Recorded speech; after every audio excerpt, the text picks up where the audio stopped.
And that's why you have 2024 being a down year. Now, down year, it's still kind of stayed steady. It grew by maybe 10, 15%. We'll see what the numbers come in at. But you just have a very difficult time when you have so many public and private actors that are involved in this transition that are not on the same page. Welcome back to In Between Charges for a very special episode where you get to hang out with just Kevin and myself. We don't have a guest on today, but instead we decided to have a bit of a discussion one-to-one and talk about some of the major industry trends, some of the major discussion points, and I think also some points that we've kind of raised, either Kevin or myself or one of our guests over the period of the last 2.5 years, to dive in a little bit deeper and really understand it from the inside out. We've had a lot of discussion about why hydrogen isn't the powertrain of the future. We've also mentioned a lot of competition over from China, but not spent a lot of time really understanding why they have such an advantage when it comes to selling EVs into Europe, but also manufacturing and producing them at a much lower cost. As always, I'm joined by my co-host, Kevin Spangenberg, who's over in the Magic City. Kevin, how's Miami? How are the post-election vibes? It's magical. It's good. I woke up and put my flip-flops on in my linen pants, and I strolled 10 minutes into work. So you can't be that unhappy when you're doing that every single day. There is a definite vibe shift in our industry specifically over here. You can kind of feel it as a result of the election. You start to hear people say, wow, that money's going to be gone. What's going to happen with the growth rate with EVs and everything? So I do think there is a little bit of a vibe shift towards, frankly, just a little bit more pessimistic and everything. I'm still optimistic. We can maybe talk about that a little bit going forward, 2025. But there has been a shift in the electric vehicle charging and electric vehicle industry as a whole over here in America as a result of what happened a couple of weeks ago. But from a Monta point of view, and we're trying to find companies that are, offering charging in this country, there's quite a few of them still that are out there. They're viable businesses. They're trying to figure out how to be viable. And that's kind of what we're focused on, is trying to move that forward and bring them a solution that works.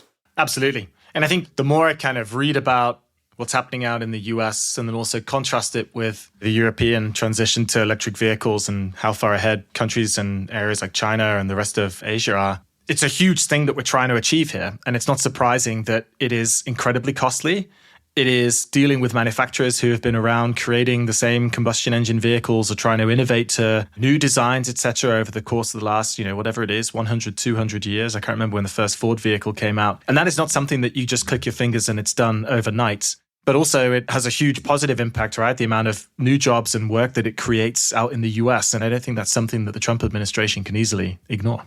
Oh, and it's not like the vibes in Europe are overwhelmingly positive either, where I'm like, oh, it's just great news after great news coming out of Europe and everything is going swimmingly over there, right? It's not like it's further along and there's some more progress there, but it's like, oh, Volkswagen closing 3 factories, Ford laying off 4,000 workers, and everybody pushing back on the 2025 limits and everything, right? So it's not like Europe is blazing the path forward and full of great news, everything. It's difficult for everybody involved in this whole transition, right? And not everyone's guaranteed to survive, and everyone's trying to plot their way forward in the midst of uncertain government incentives and support. It's tough with a lot of these businesses that are really, really going through it, and competition and everything. So both sides of the Atlantic and then over in Asia, there's a massive story underway, and it's kind of cool to be a very small part of that and kind of continue to follow it.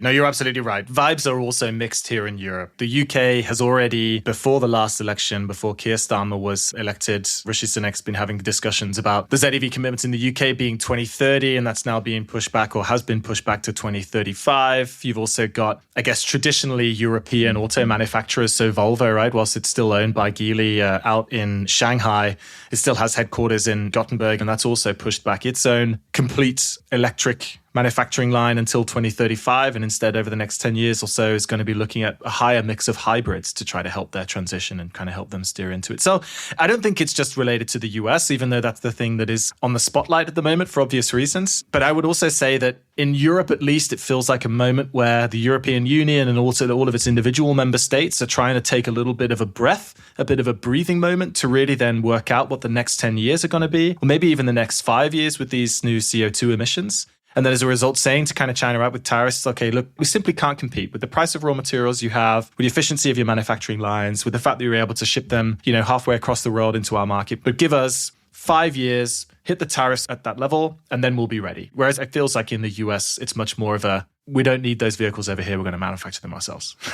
Well, Manufactured on site. Yeah, but some of them will be electric, some of them will not. I think the risk, and this is pretty well documented, North America kind of becomes this island unto its own where it's these large gas gasoline SUVs that are so popular and so profitable. And we know that the manufacturers are likely to take the path of least resistance. If you're a publicly traded company and you have shareholder pressure, you're going to go for the high margin vehicles, right? And if you are isolated from this competition, you'll kind of give up the global game, right? You look at the market share of the American manufacturers in China, it's just plummeted to like nothing now. And they've kind of given up South America. And you see these manufacturers like BYD that are just moving in and offering electric vehicles at a very competitive price. And I think the risk for America is it just becomes this kind of odd man out a little bit of this whole scene. And it's interesting, right? Because Tesla came from here, right? We still have Tesla, which has been like the smashing success of the electric vehicle world. It's interesting. It's just really, really interesting. And I think one thing I always struggle with, and we mentioned this before, is the waning demand. And then again, I go back to, well, why do we need to keep the Chinese vehicles out of Europe? Or why do we need to keep the Chinese vehicles out of America if there is this waning demand? If there's no demand for it, let them in, let them compete and everything. So I really don't think that's necessarily true. There is less demand for higher priced vehicles, right? But if you make a good vehicle and it's competitively priced, I'm pretty sure there's a demand out there. Most consumers like a good product at a low price. And that holds true in America. That's true in China. That's true in Europe. And that's just the challenge for all these automakers right now going forward is, can you do that? All right, let's jump in, Kev. We've got maybe 5 or 6 topics and we can take them, one by one. And I think the first one, and you've been quite vocal about this, understandably so. And so I kind of wanted to ask you in a little bit more detail, what's the beef with hydrogen, right? And I guess I'll kind of maybe phrase this with, we're all pushing towards the same goal. And the goal is reduction in emissions and weaning ourselves off fossil fuel dependency. And so from your kind of point of view, and when you've been looking at the market and some of the manufacturers as well, I mean, isn't hydrogen just another step on that line and a way of diversifying transportation with a clean energy alternative? I think the story of countries and states that have tried to promote hydrogen adoption and hydrogen vehicles and hydrogen fueling infrastructure is pretty clear. What is clear is that it has not caught on. You look at South Korea, you look at Japan, and hydrogen vehicles there are a blip. Like they're just selling a few thousand a year. And I think even Bloomberg had to take it like off their projections because it wasn't even showing up in the numbers. And this is in South Korea and this is in Japan where they actually have really tried to incentivize hydrogen vehicles with tax credits and giving companies incentives to install infrastructure. It just requires too much of a build out, I think. Yes, it is low emission, right? But you need a whole new fueling infrastructure to put in place. And even in these countries where they tried to really push it forward, it just hasn't caught on. And I just think for the passenger car market, we found what works.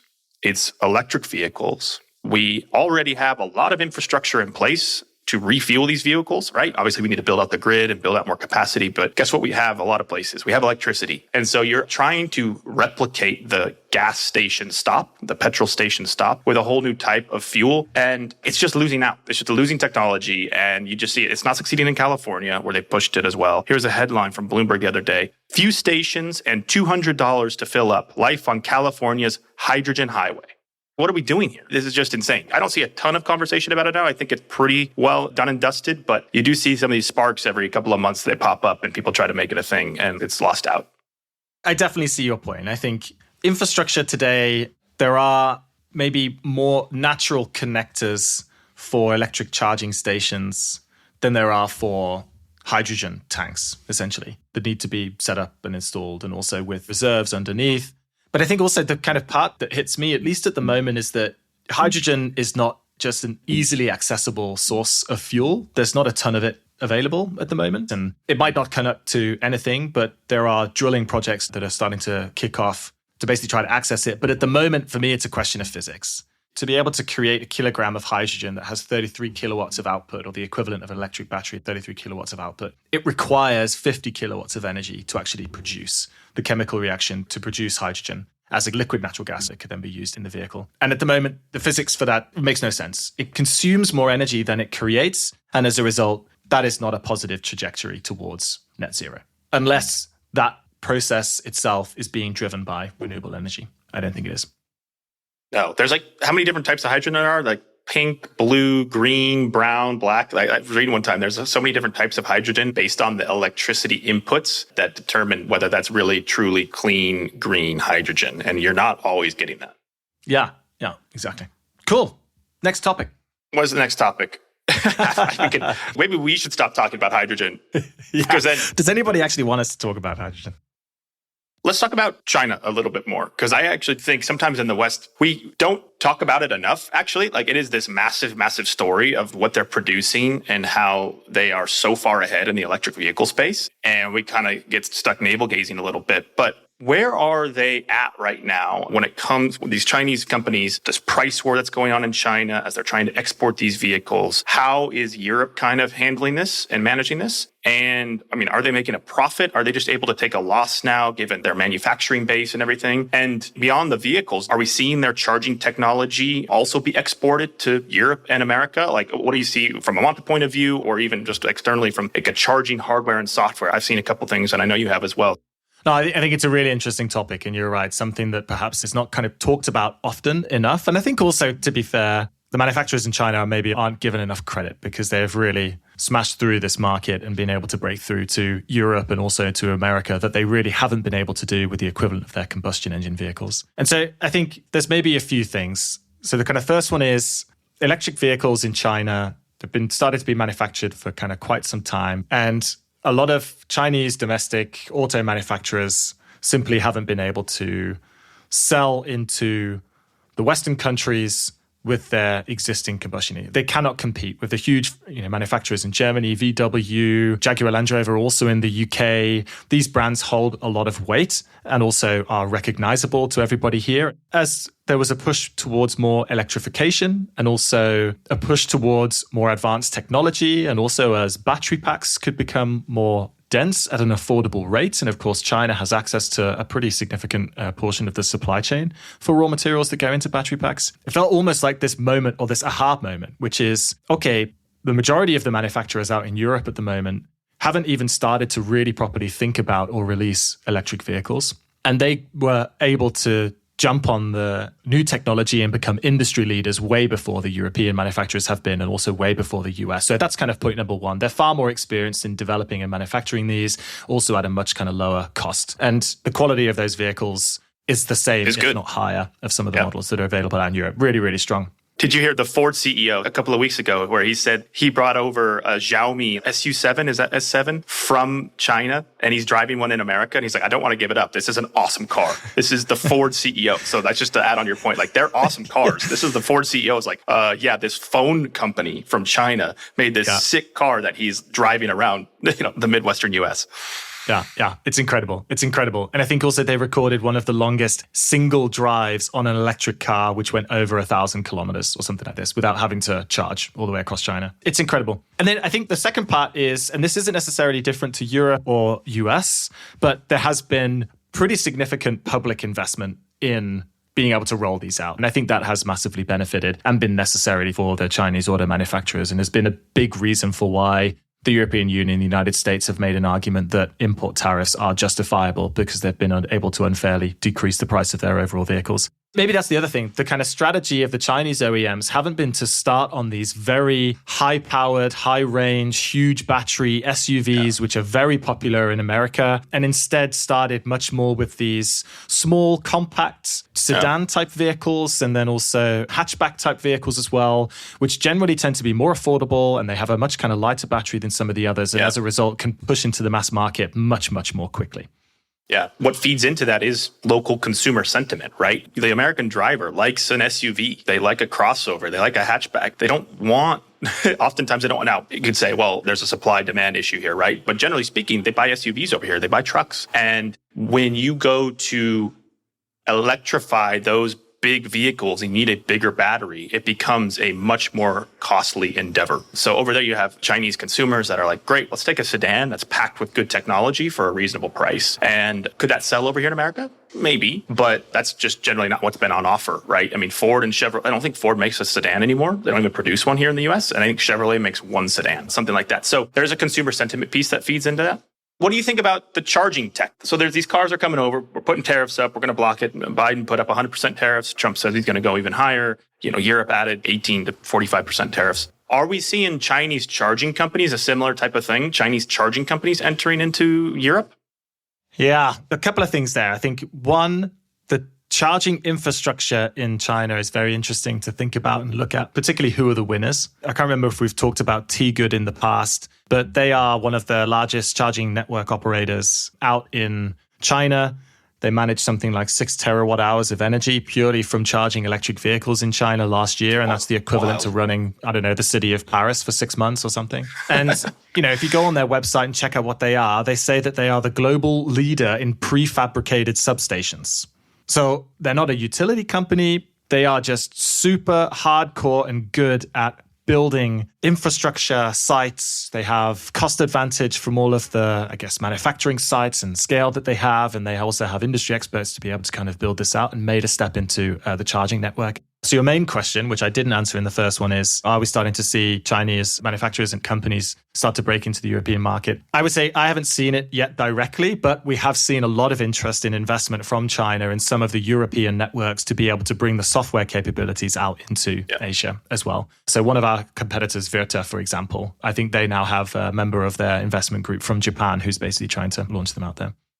But I think we have seen some element of overcapacity from some of those Chinese hardware manufacturers where I don't know the exact status of whether they're oversupplied of chargers in China, but we get a fair bit of inbound from Chinese companies that are saying, hey, can we integrate with you because we're trying to send our chargers to Europe or we're trying to sell our chargers in America, right? And I don't know if that's just a pure export strategy or if that's indicative of, maybe we're not selling as many here in the home market and we're trying to find new markets for that and everything, right? Not in the software space as much. It seems like software is a little bit of a harder thing to translate from market to market. I think they have a totally different standard out there from OCPP. Yeah. And another thing is some of the brand names that we know over here in Europe or in the US, where big hardware manufacturer name that I'm not going to throw anybody under the bus, but it turns out they're all kind of some Chinese factories making this and they're slapping their European friendly name or American friendly name, big company that you know of that acquired a company over there and they're slapping their name on it. So it's kind of white labeled-ish. So there's a lot of this charging hardware is still coming from China. Even if it does have a name that you're familiar with, it's not necessarily they've got a factory in the US or a factory in France or something.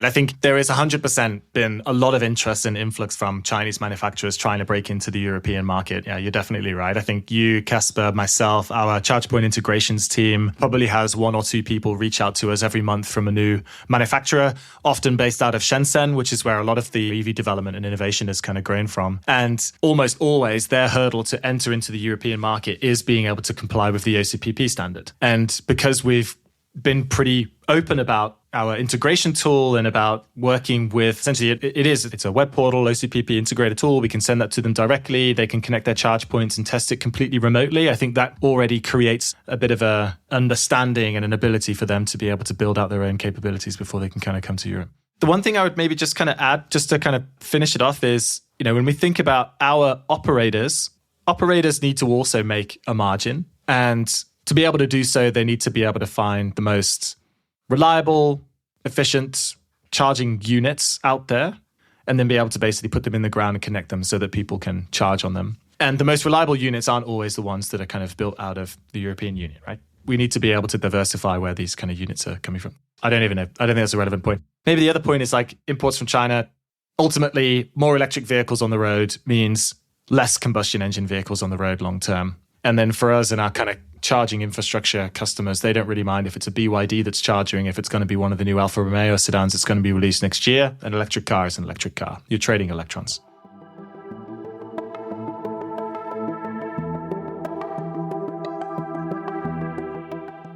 Then maybe that's a good segue then into the next topic that we wanted to talk about a little bit more. And if we kind of contrast the success of China when it comes to electrifying transportation through towards the current teething challenges, if you would say, or kind of growing pains that we're having across Europe and the US. And we know there's a lot of really great stuff that's going on. There's a ton of incentives across every European market. There's also the tax credit in the US as well. There's the NEVI funding where investment is starting to flow into projects that are actually putting charge points in the ground. And, overall, it seems like it's good. But when we look ahead to 2035 and our ZEV goal, it just doesn't seem good enough. So maybe, Kevin, I wanted to ask you and kind of hear your point of view about why Maybe why aren't some of the current stated policies actually sufficient to meet ZEV goals? Like what's kind of missing?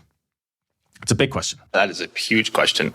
More tax revenue and more forward-thinking politicians. Mike, I think we should pay more taxes in Denmark. I don't think we pay enough. We need to contribute more and pay higher taxes so that the state of Denmark can fund a faster transition. You have such a complicated kind of interplay between public and private investment here, and so many concerned parties that are trying to get things right and sequence this in the right way that it's going to be nearly impossible to really get those aligned. And I think China is probably able to do it in a better way because they have more of a top-down approach and they can have longer term planning, right? But when you come to the Western model, the government will change from one party to another and priorities will change every few years, America being exhibit A of this, right? And so you get a lack of long-term planning and a lack of long-term industrial policy that really can stay consistent and provide continued support that gives the private sector actors the consistency of support that they really crave, right? So if these automakers knew, all right, this is going to be the policy for the next 10 years, and I can make a plan according to this, and I can have pretty spot on or roughly spot on projections. I know the vehicle share is going to be this.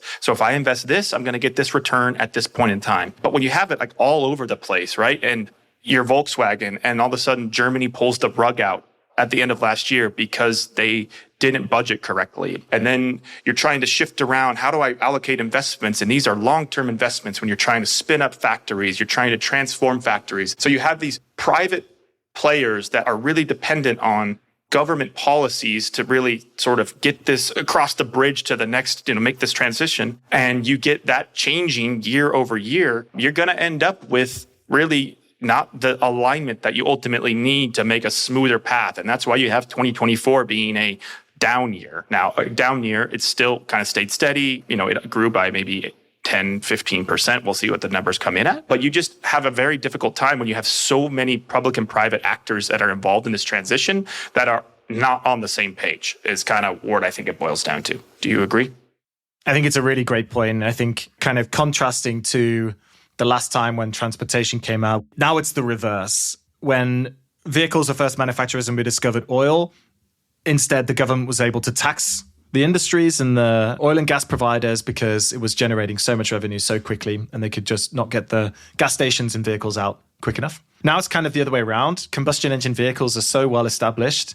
There needs to be consistent and constant support from federal, state incentives, purchase subsidies, tax and grants, but also into the private sector so that they can actually transition and transform their whole manufacturing line and basically redesign and completely create a new supply chain with new raw materials and new sources that are coming from various different areas. And I kind of think one of the challenges, the big challenges that I agree with you is when the predictability of what the future looks like from a regulatory point of view for these huge manufacturers starts to become a little bit blurry, because then that means that manufacturers will be changing the bet on which powertrain they think will be the one of the future. And all that does is basically inhibit our path towards reaching net zero. It kind of creates opportunity for tons of new types of investment in various different areas. It's the same thing with trying to find new renewable energy sources. And there's tons of investment going into some of these more experimental places where if you actually look at where the majority of emissions are coming from, they are from big core industries that just can't easily be changed. And we've had a lot of discussions in Europe with think tanks, campaign bodies, also manufacturing leads lobbying the European Commission to be able to say, you need to keep the ZEV commitment at 2035. This is the predictability that we need. We've already started to change all of our supply chain and workforce and everything else that we've started to talk about. But I guess the other part is, though, do you think that this is another one, right? Not to kind of say that it's provocative, but I mean, do you think that it's achievable? Do you think that we're actually on path to be able to achieve what we've set out to from the Paris Agreement back in 2019 and from the ZEV goals that have come out recently? I don't think so. Everything I read says no. I think it's really hard to say yes. What was the goal of Paris? Was it at 1.5 degrees Celsius? Yeah, it was 2, but if you can, 1.5. Everyone was like, let's go 2 degrees, and then let's push it maybe. Okay, got it. There was I get a Bloomberg, couple of Bloomberg, newsletters delivered to my inbox. And a few days ago, it just said, why are we even still talking about 1.5 degrees? It's just, that's shot. There's a lot of people that are smarter than me in the data way more than I am when it comes to the impact of policies and everything. And their predictions, what they're saying is we're not on track. There's a pretty big gap from our path right now and from where we need to be by 2030. There's certain markers that we need to be hitting when it comes to adoption. The gap is there. There's a gap and we're not closing it. So yeah, that's why it's kind of a little bit of a bummer over here that the new administration is not going to be stepping the foot on the accelerator, right? And maybe actually putting their foot on the brake a little bit. It's a bummer that Germany did the same and other countries are, the EU is not necessarily stepping on the accelerator in a concerted way. All the projections of people that are really, really living in these numbers every day and analyze this stuff for a living shows that we're not on track. Yeah. So I tend to agree. I think maybe the one thing that makes me or helps me to sleep a little bit better at night is that these things can change very, very quickly. And if there's some sort of technological breakthrough, we can really start to see a spike in, time to market for new vehicles or massive reduction in prices, these kind of things. We've seen it in the past with smartphones and laptops, and it really starts to take off. And, that's our kind of last saving grace, I would say.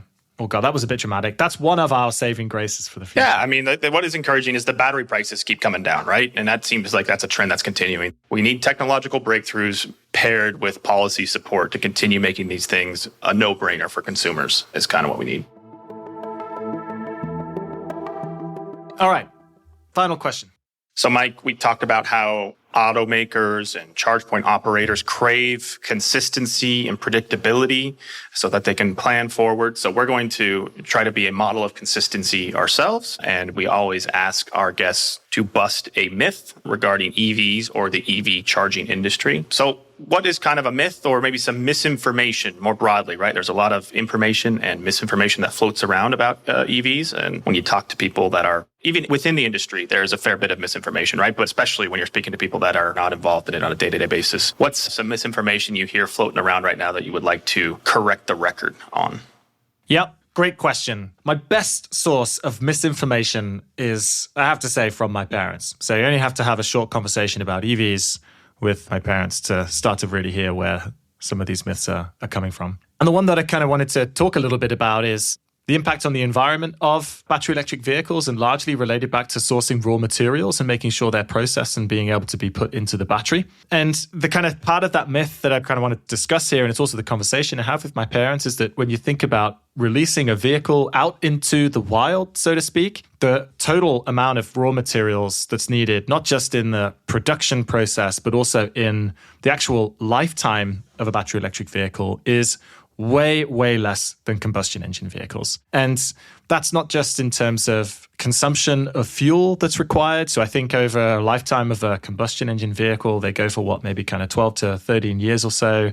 Combustion engine vehicles burn about 17,000 liters of petrol or 13,500 liters of diesel across their lifetime.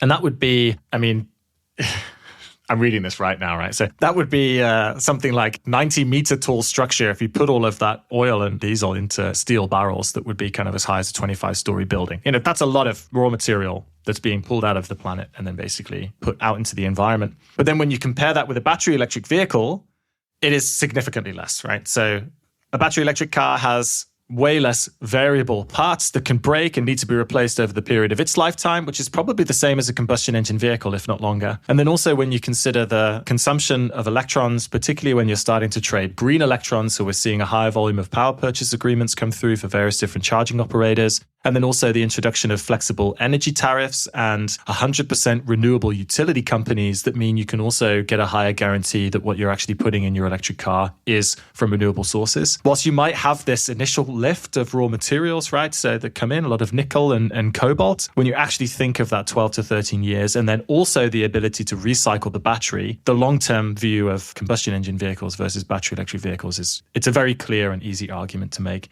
And I think that's something that we all need to consider when we're purchasing a car. We're not just purchasing it for one day, we're purchasing it for the next 10 to 15 years and possibly also a second or third life after that. Yeah, absolutely agree. They can only get cleaner as they go on. Kevin, so back to you. What is a myth that you would bust about our industry or the EV or EV charging industry? It's not a myth. I just think we touched on it briefly, but it's this relentless reduced demand slowdown. And there has been a slowdown, but the demand piece, I think, there needs to be a key piece of nuance, and it is reduced demand for what is on offer right now. Because I hold fast to this idea that if there were better options, cheaper options on the market for American drivers, for European drivers of all sorts, these things would be growing a lot faster. And we see that when Italy reintroduces incentives, they get snapped up quickly. Same in the Netherlands, same in France, same in Spain, same in America, is when these vehicles reach cost parity or below, they are snapped up in pretty large numbers. So this like reduced demand, you need to add a caveat at all times, in my opinion, to reduce demand for what is currently on offer. And if governments and car makers can actually become somewhat aligned on this and bring better options, more affordable options to the consumer, then demand is there. So I want that caveat to be added to every article I read. That's never going to happen, but that's demand for what is currently on offer. And I would love to dispel that bit of misinformation. Yes, I completely agree. I think it's an easy hook line for the mainstream media to focus on and pick up on. And I think also what's interesting, particularly within Europe, is now we're entering this next step change in CO2 emissions. So we go from, I think it's like 116 grams per kilometer for an EV of CO2, all the way down to 94 on average that auto manufacturers have to meet. And the last time they made that step change was in 2019 and 2020. And if you see the difference in EV sales between those two periods, EV sales doubled and a half between 2019 and 2020. Auto manufacturers hold back new brands or maybe new releases that also might be more affordable so that they can make up the additional shortfall in the year after. It's part of this constant push and pull dynamic that auto manufacturers have with regulators to be able to meet their CO2 emission standards. So like you have to look further back. We can't just look at 2024. We need to look at it in the whole context of what's happening. Absolutely. Mike, it's been a pleasure recording this whole year with you. It's been fantastic. I think we have a lot of good episodes and content, and I'm glad we could do this to wrap up the year and looking forward to 2025. Kevin, thank you so much. I'm sure you'll stay warm in Miami, but also looking forward to welcoming you back for the Christmas party here in December. Absolutely. And also thanks for the great discussion.